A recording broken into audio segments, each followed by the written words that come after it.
esta fría mañana damos gracias a Dios porque podemos ir a la palabra, y la palabra de Dios en esta serie de sermones que estamos en torno al Evangelio según San Marcos, nos encontramos con una escena muy particular en el capítulo 3. Tengan abiertas sus Biblias allí, en Marcos capítulo 3, de los versículos 7 al 35, y esta va a ser la base de nuestra predicación de esta mañana. Y la pregunta que nos va a guiar y que nos va a orientar a encontrar una respuesta en la palabra de Dios es: ¿cuáles son algunas de las razones para seguir a Jesús? Y la idea central, queridos hermanos, de este sermón es que seguir a Jesús no es una cuestión de multitudes. O sea, no es buscar una multitud que siga a Cristo, no es buscar una multitud que se emocione al seguir a Cristo, no es una multitud que se sujete a tradiciones. Ya el predicador, que fue nuestro hermano Alfredo el domingo pasado, el predicador nos hablaba que los fariseos enfatizaban las tradiciones, las costumbres, es que esto siempre se ha hecho así, de esta manera, y nunca aceptaron a Jesús. No es seguir tradiciones. Seguir a Jesús es conocerlo como Rey y ser obediente a su voluntad. Y la pregunta sigue todavía presente, queridos hermanos. ¿Por qué seguir a Jesús? Si uno recorre las redes sociales, Facebook, YouTube, Instagram, TikTok y un sinfín de redes sociales, se va a encontrar que está llena de mensajes, entre comillas, cristianos. Las iglesias para festividades como Navidad, como Semana Santa, también se agolpan, se llenan, pero la pregunta que nos hacemos es: ¿por qué lo siguen? ¿Por qué siguen a Jesús? ¿Cuál es la motivación que les lleva a tal actitud? Y Marcos capítulo 3, del versículo 7 en adelante, queridos hermanos, nos va a mostrar al menos 3 tipos de seguidores que nos van a ayudar a identificar si nosotros somos parte de alguno de ellos y darnos cuenta si realmente estamos siguiendo al Señor con el propósito que Él quiere que le sigamos, y no sea una mera emoción, no sea porque es una tradición y costumbre que el día domingo me levanto temprano, llueva o haga calor o haga frío, es que tengo que ir al templo, es que tengo que congregarme. No es un asunto de tradición, no es un asunto de emoción, no es asunto para sumar números, es mucho más que eso. Vamos a la Escritura. Del versículo 7 al 12, voy a leer ya leímos en la versión Reina Valera, que es una versión que está traducida de los idiomas originales, que es el hebreo, arameo y griego, al español, pero en un lenguaje literal, muy literal, pero que muchas veces, esto que es muy bueno, también muchas veces hace que perdamos un poco el sentido de lo que dice en general y no en lo particular. Hay otras versiones que uno va contrastando, va leyendo y que se va haciendo una idea más o menos del relato o del sentido que este relato tiene. Vamos a Marcos capítulo 3. Ya leímos en la versión NBI. Ahora perdón, ya leímos en la versión Reina Valera, ahora vamos a la NBI. Y dice los versículos 7 al 12, dice que Jesús se retiró al lago con sus discípulos y mucha gente de Galilea lo siguió. Y cuando se enteraron de que todo lo que hacía, acudieron también a él muchos de Judea y de Jerusalén y de Idumea, del otro lado del lago y de las regiones de Tiro y Sidón. Entonces, para evitar que la gente lo atropellara, encargó a sus discípulos que lo tuvieran preparado una pequeña barca, pues como había sanado a muchos, todos los que sufrían dolencias se abalanzaban sobre él para tocarlo. Además, los espíritus malignos, al verlo, se postraban ante él gritando: «Tú eres el Hijo de Dios». Pero él les ordenó terminantemente que no dijeran quién era él. Pero en síntesis, queridos hermanos, el texto nos dice que mucha gente lo siguió. ¿De dónde?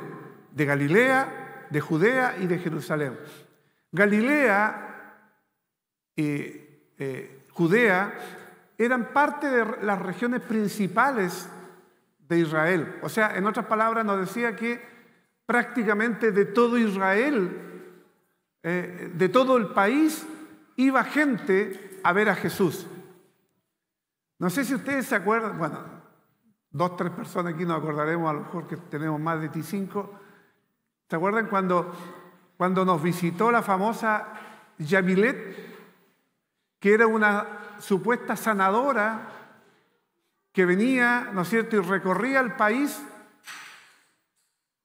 Ustedes no se imaginan la multitud que iba tras ella, a tal punto que nunca visitó un templo, porque un templo en realidad no cabía ni una décima parte de lo que ella arrastraba. Estuvo en el estadio municipal, lleno el estadio municipal de gente. La gente se agolpaba, quería tocarla. Cuando leía el texto me acordaba, guardando las proporciones, que cuando Jesús allí caminaba en medio de la multitud, mucha gente iba y venía donde él. En ese tiempo venía gente de Argentina, de Perú, de Bolivia, de otros países a esperar ser sanados por esta milagrosa Yamilet. La gente está ávida muchas veces de las multitudes, de seguir a alguien, de esperar algo de alguien, quizás por este vacío existencial que está en cada ser humano, en la búsqueda de un ser supremo que llene ese vacío. Pero dice aquí que mucha gente lo siguió de Galilea, de Judea, de Jerusalén, pero nos preguntamos por qué le seguían. ¿Por qué seguían a Yamilet? Por los milagros, nada más que por eso. ¿Por qué seguían a Jesús? El mismo texto nos dice por los milagros y sanidades que él hacía y que eran evidentes. Incluso, y aquí me llama la atención a mí, incluso Jesús mandó a preparar una barca para evitar ser aplastado. O sea, era tal la cantidad de gente que se agolpaba y dice que todos querían tocarlo. Naturalmente que no tenía guardaespaldas como para que lo cubrieran y tuviera un círculo de protección. Entonces todos querían abalanzarse sobre él y querían tocarlo. Imagínense ustedes cómo habrá sido esa escena. Miles de personas queriendo estar con Jesús. Y entonces Jesús les dijo: preparen una barca, porque si esta gente ya se abalanza sobre mí para aplastarlo, él iba a subirse a la barca y se iba a adentrar un poco a la mar, en el lago donde estaba, que el lago era tan grande que parecía mar, para evitar ser aplastado, dice la versión NBI. O sea, esto es para que entendamos la magnitud de la gente que seguía a Jesús. Si hoy día Jesús viniera e hiciera lo mismo, sin lugar a duda, que miles de personas le seguirían. Miles de personas querrían tocarlo, querían estar cerca de él. Imagínense que usted, que cualquier deportista, cualquier persona famosa, viene y todos quieren abalanzarse, estar sobre él, tocarlo, etcétera, etcétera. Imagínense Jesús. Muchos hoy siguen a Jesús también. Pero muchos siguen solamente buscando bendiciones de Él. Muchos siguen a Jesús buscando soluciones a sus problemas, a sus dificultades. Muchos siguen a Jesús buscando emociones en el cual puedan realizarse como personas y sentirse gratos y sentirse bien. No estoy diciendo que las emociones sean malas, porque el ser humano está compuesto por emociones. Nos emociona el saber y conocer de Dios, el saber cómo Jesús entregó su vida por nosotros. Sin lugar a duda que nos emociona. Pero la emoción no está en el aire, puesta sin base que la sustente. Cuando la emoción viene como consecuencia de que la palabra nos confronta, que la palabra nos señala verdades significativas, entonces naturalmente que esa emoción se sustenta en verdades sostenibles y no en cosas efímeras, pasajeras, que pasó la emoción y quedamos vacíos sin nada. Esta gente buscaba emociones, esta gente buscaba sanidades, esta gente buscaba soluciones a sus problemas. Hoy día exactamente la gente también busca muchas veces lo mismo de Jesús. Pero les quiero preguntar, queridos hermanos, ¿es Jesús su Salvador? ¿Es su Salvador o es solamente un solucionador de problemas? ¿Es aquel al cual puedo acudir cuando estoy enfermo? ¿Al cual puedo acudir cuando tengo problemas económicos? ¿Es Jesús solamente a quien puedo acudir cuando tengo problemas emocionales? ¿O es mucho más que eso? En segundo lugar, no solamente le seguía la gente por sanidades, por emociones, sino que dice la palabra que mucha gente lo seguía porque fueron llamados personalmente por el Señor y enviados a servirle. Y de los versículos 13 al 19, donde vamos siguiendo este hilo conductor que es la palabra de Dios, la que nos guía y la cual nunca uno debe separarse de ella y lucubrar o sacar ideas propias, nos dice que Jesús subió al monte y llamó, y aquí hay otra cosa que a mí me llama la atención. ¿A quién llamó? Dice la palabra, a los que Él quiso. Llamó Jesús a los que Él quiso. No eligió o no llamó o no vinieron a Él personas que Él no haya llamado o que Él no haya elegido. Aquí Marcos, recuerden que a diferencia de Mateo, el Evangelio de Mateo se centra muchísimo más en el pensamiento de Jesús, en lo que Él pensaba, lo que Él creía. Pero Marcos se centra más en la acción, porque iba dirigido a los romanos, y los romanos como soldados, a ellos les era más llamativo o más significativo cuando hablaba de cosas que, más que pensamientos, que cosas que hacía. Y por eso Marcos está centrado en lo que Jesús hacía.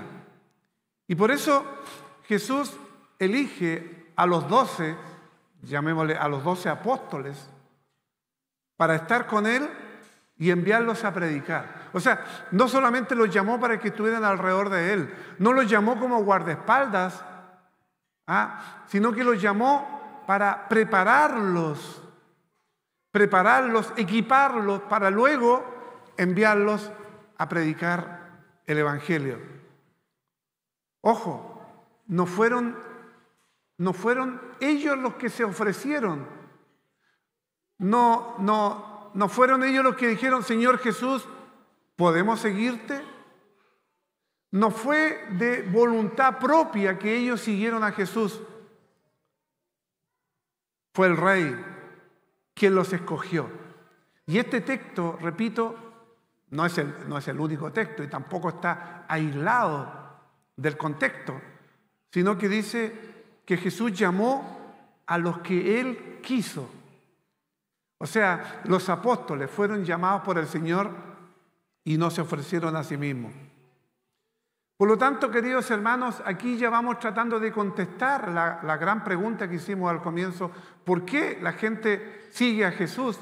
Muchos solamente queriendo obtener algún beneficio de parte de Él, sanidad, solución a sus problemas, etcétera, etcétera. Otros porque fueron llamados por parte del Señor y ese llamado irresistible les llevó y los lleva a servirle. Y podemos, queridos hermanos, como aplicación a esta verdad, entender que ser de los suyos, o sea, ser un seguidor de Jesús, ser un creyente en Jesús, ¿qué implica? Primero, una relación con Él. O sea, estar con Él. No significa solamente seguirlo, sino que significa estar con Él. Pero también, queridos hermanos, esta relación de estar con Él, usted hoy día se preguntará, ¿cómo puedo estar hoy con Jesús si Él no está acá? Pero podemos estar con Él cuando leemos las Escrituras, cuando leemos la Biblia, le estoy escuchando. Cuando yo oro, le estoy hablando a Él. Y se origina una comunicación muy importante, donde Dios nos habla y uno responde a la voz del Señor. No significa que solamente lo buscamos cuando o abrimos la Biblia u oramos solamente cuando tenga problemas o esté enfermo. Naturalmente que quizá ahí oramos con más intensidad, con más fervor. Pero ¿qué pasa cuando las cosas están bien? ¿Qué pasa cuando no estoy enfermo? ¿Qué pasa cuando no tengo problemas? ¿Acaso ya Jesús no me sirve porque solamente voy a recurrir a Él cuando tenga problemas, dificultades o enfermedades? La relación de estar con Él significa una relación no solamente del día domingo de venir y escuchar la palabra, cantar, orar y decir, no, ya estoy con el Señor porque fui a la iglesia el domingo, fui al templo el domingo. Y muy bueno porque es el día del Señor y es el día donde el cuerpo de Cristo, parte del cuerpo de Cristo se reúne para adorarle. Y eso es bueno. Pero no es suficiente porque durante la semana vamos a tener conflictos, problemas, necesidades. La necesidad de estar con el Señor, la necesidad de escucharle a Él. Y no puedo decir, bueno, voy a esperar hasta el siguiente domingo para seguir escuchándole. Tenemos entonces ahí la necesidad de ir a la palabra diariamente, de ir en oración diariamente, de estar en una relación con Él, de estar con Él. ¿Qué implica ser un seguidor de Jesús? En primer lugar, estar con Él. Pero no solamente el Señor les llamó a los 12 para estar con Él, los equipó, los preparó para una misión. La misión era de enviarlos a predicar el Evangelio a toda criatura. Por lo tanto, vamos ya tratando de ir respondiendo en parte por qué sigo a Jesús. Porque tengo una relación con Él cuando oro, cuando leo su palabra y estoy en una comunión íntima, personal con mi Dios. Pero también cuando acepto el llamado o cuando entiendo que el propósito por el cual Dios me llamó para que fuera su hijo no era solamente para estar y escuchar de Él, sino que también para salir a predicar la palabra. Y en esta aplicación para esta segunda verdad, queridos hermanos, ¿Está usted con Jesús diariamente? ¿O solo cuando necesita algo? Entonces hemos visto que grandes multitudes seguían a Jesús. Unos porque buscaban algo de Él, sanidades, solución a sus problemas, solución a sus dificultades, etc. Otros seguían a Jesús porque Jesús personalmente los llamó para que fueran sus hijos y para enviarlos, prepararlos y luego enviarlos a predicar el Evangelio. Veamos el tercer grupo, los opositores, que eran seguidores religiosos. ¿Quiénes seguían a Jesús? Muchos, repito, por los panes y los peces, o sea, porque buscaban algo que les diera Jesús. En segundo lugar, aquellos que realmente le amaban y fueron llamados por el Señor y querían servirle.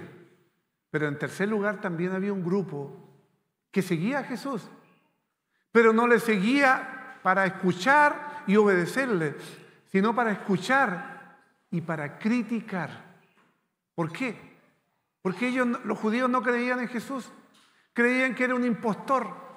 Los líderes religiosos que se creían muy santos y muy cercanos a Dios, no quisieron creer que Jesús era el Hijo de Dios.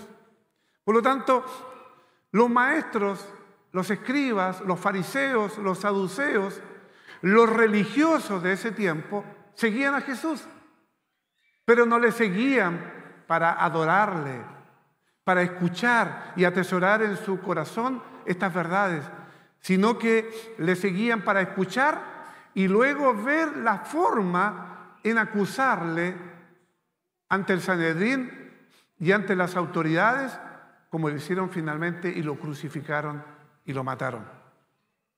¿Qué dice la Escritura? Estoy ya en Marcos capítulo 3, del versículo 20 al final.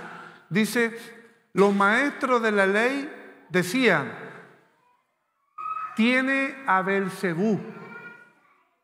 Imagínense, tiene a Beelzebú. Y atribuían que los milagros que Jesús hacía, los hacía en el poder de Satanás. O sea, era una blasfemia pero tremenda. ¿Por qué le seguían? Para buscar subterfugio, la forma, los medios, para poder luego acusarle diciendo, tú dijiste esto, esto y esto y esto.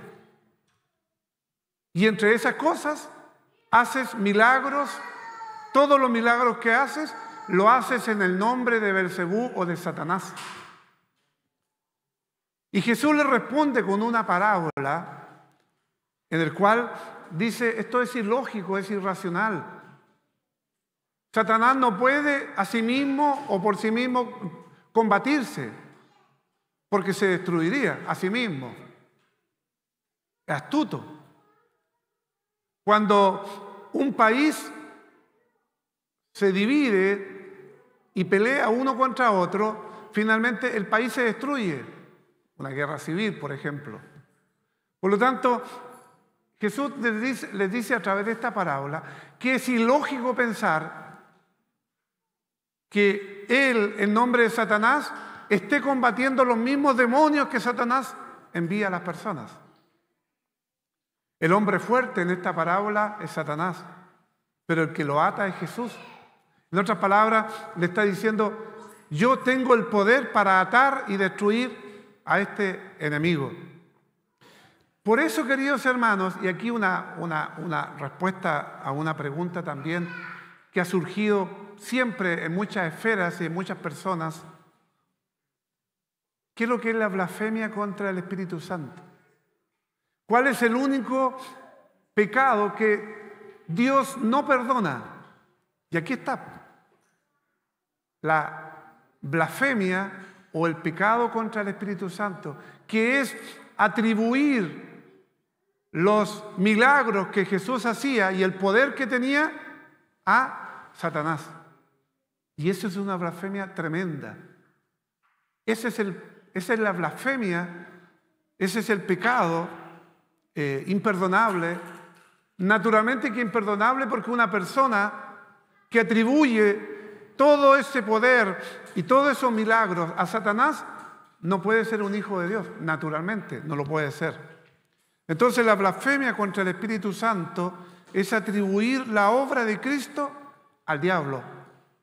Una incredulidad obstinada, porfiada. Y mucha gente, queridos hermanos, se resiste a creer en Jesús y trata de obstinadamente refutar.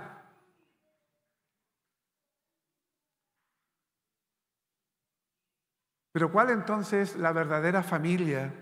¿Cuáles son los seguidores obedientes de Jesús? Para ir ya llegando a la conclusión, queridos hermanos, estoy en el versículo 31 al 35. En medio de todo eso, estaba Jesús con sus discípulos y una multitud, y viene uno de ellos, les dice: Señor, viene tu madre y tus hermanos.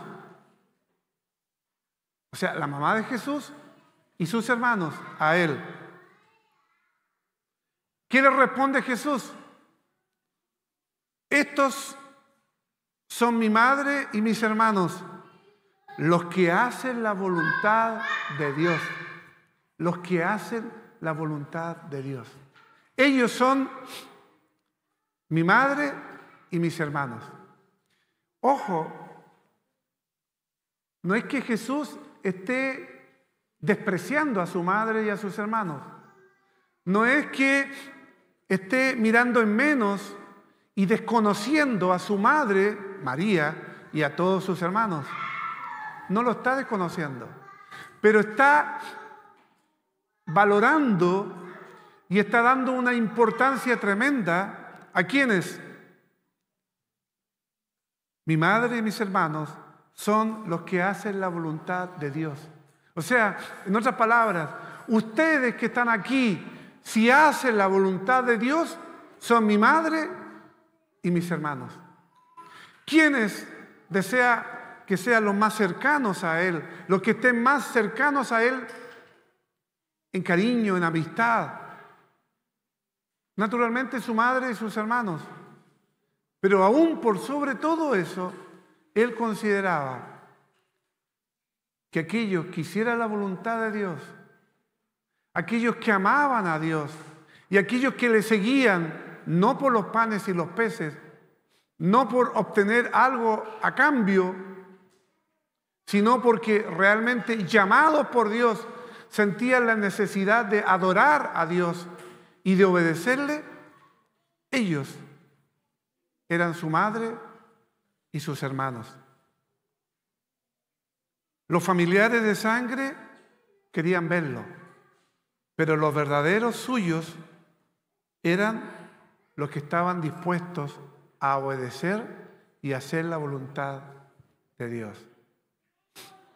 Queridos hermanos, no basta con asistir a la iglesia o ser cristiano de familia.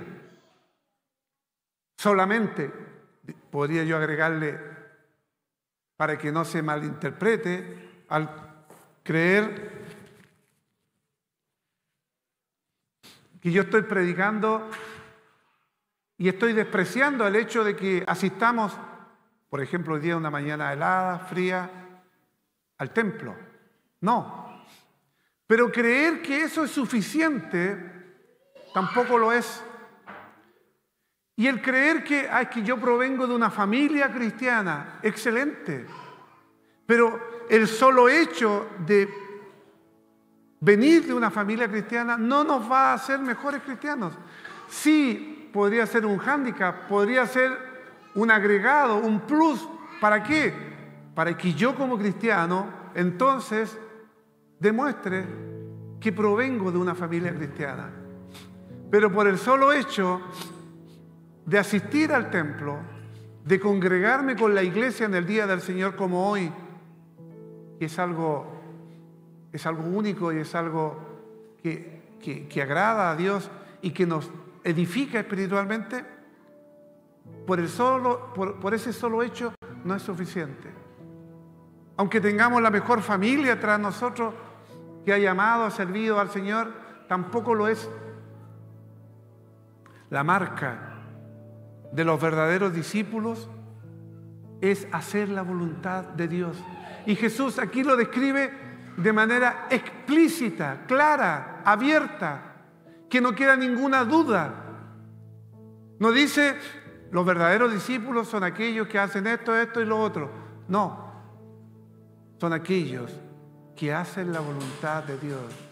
Aquellos que, siendo llamados por el Padre, están dispuestos a negarse a sí mismo, como Jesús mismo lo dijo, negarse a sí mismo, tomar la cruz, su cruz, y seguirle. Queridos hermanos, el tener que negarnos a nosotros mismos va a significar muchas veces renunciar a muchos proyectos de vida que deseamos y anhelamos, o muchas cosas o muchos gustos que vamos a tener que dejar de lado, o postergar, o no darle la importancia completa que merece el Señor. Negarnos a nosotros mismos, pero también tomar nuestra propia cruz. No la cruz de Jesús. Va a significar un costo, y el costo va a significar muchas veces que seamos menospreciados, que seamos discriminados, que no seamos bien vistos por la sociedad, del cual hoy día el estatus es decir, soy agnóstico. Como si ser agnóstico es lo último.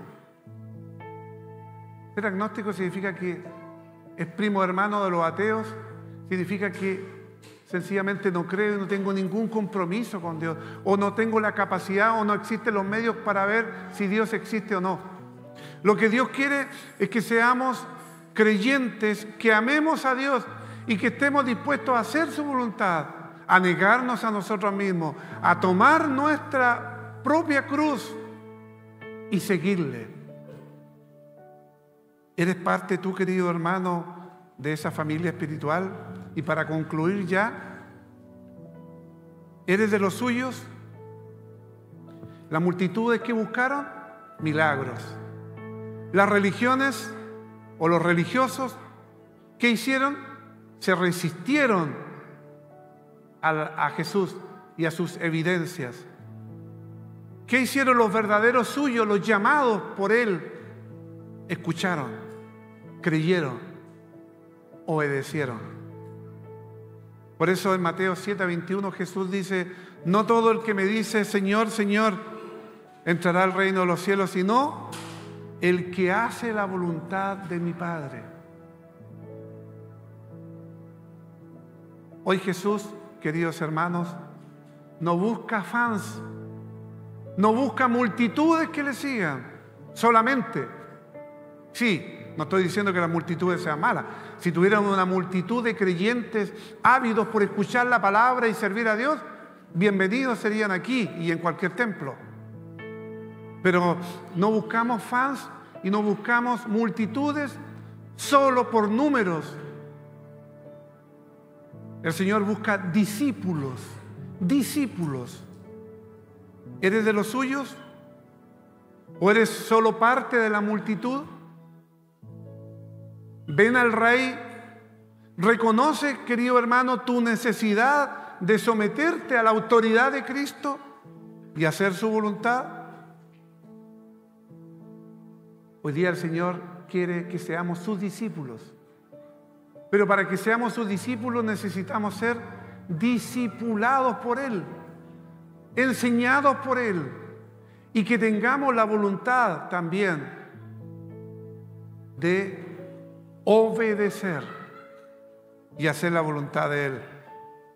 Queridos hermanos, el sermón de hoy es, uno cuando lee, uno como trata de echar a volar la imaginación e imaginarse todos esos momentos que Jesús vivió. En un periodo, multitudes le seguían, pero en otro momento, todos le abandonaron. Y Jesús dijo, me siguieron por los panes y los peces. Incluso le dijo a sus discípulos, ¿y ustedes también quieren dejarme? Y Pedro le dijo, Señor, ¿a quién iremos? ¿A quién iremos? Si solo tú tienes palabras de vida eterna. Hoy día podemos decir lo mismo, queridos hermanos. No busquemos multitudes. Nosotros, si hemos sido llamados por Dios, busquemos a Dios diariamente, durante todos los días, orando, leyendo su palabra, siendo discipulados por Él, como los días viernes que estamos discipulando aquí a casi una veintena de hermanos. Si usted quiere sumarse y necesita también ser discipulado, enseñado en la palabra, abra su corazón, haga la voluntad del Padre. Esté dispuesto también a negarse a sí mismo, a tomar su propia cruz y seguir al Señor. Señor Jesús, queremos ser contados entre los suyos. Ayúdanos, Padre, a vivir no por emoción, sino por una obediencia diaria. Haznos parte de tu misión. Haznos parte de tu propósito, para que otros, oh Dios, puedan conocerte por medio de nosotros. Para que otros también lleguen a conocerte por medio del discipulado, por medio de compartir tu palabra también con otras personas. Padre, ser tuyo hemos aprendido que no es una cuestión de sangre, ni de palabras, ni de formar o integrar o formar parte de una multitud, sino que hemos aprendido que es una cuestión de obediencia. Padre, haznos obedientes a ti, a tu palabra. Ayúdanos a amarte con todo nuestro corazón, con toda nuestra alma y con todas nuestras fuerzas. Y también al prójimo como a nosotros mismos.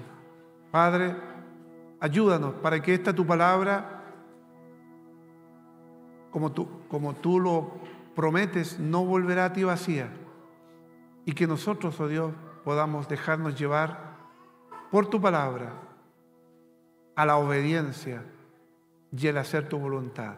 Padre, dejamos todo esto en tus manos, en el nombre precioso de Jesucristo, nuestro Señor y Salvador.